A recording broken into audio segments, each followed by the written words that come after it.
Musalia hakuwa na matusi. Jana na Rutusi rais. Umevaa kofia ya Ruto sasa ya matusi. Na kuambia Wycliffe Musalia Mudavadi, achana na rais wa Jamhuri ya Kenya Uhuru Kenyatta akae aendeleze nchi.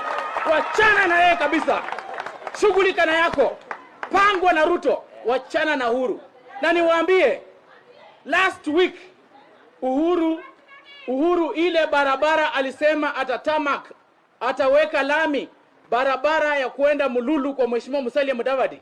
Last week Kenya Rural Roads Authority imeanza kutengeneza hiyo barabara kwake Mululu.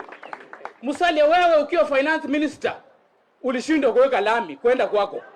Ulishindwa lami, yeye ni finance minister. Ulishindwa lami tu kwenda nyumbani kwako.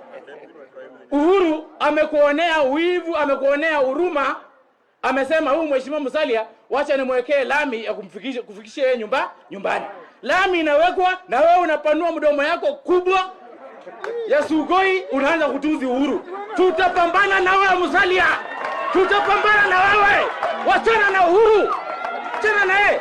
Watu wa Sabati wapate maendeleo. Hiyo lami Mheshimiwa Uhuru hakikisha imemalizika, watu wa Sabati wapate maendeleo, na huyu Musalia tutafungia kwa jikoni sugoi aoshe vyombo. Don't joke around with us.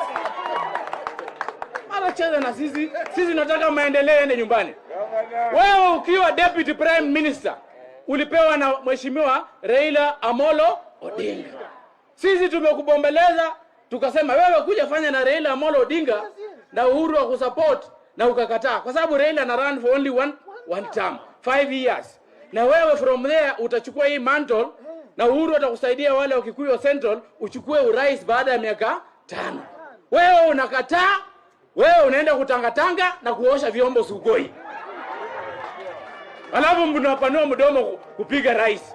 Sisi tutajipanga nyumba ya Eugene Wamalwa, nyuma ya Natembea, nyuma ya Wamunyinyi, nyuma ya Madam Nangabo, nyuma ya Nabulindo, nyuma ya Eseli. Tusukume gurudumu wapi? Mbele.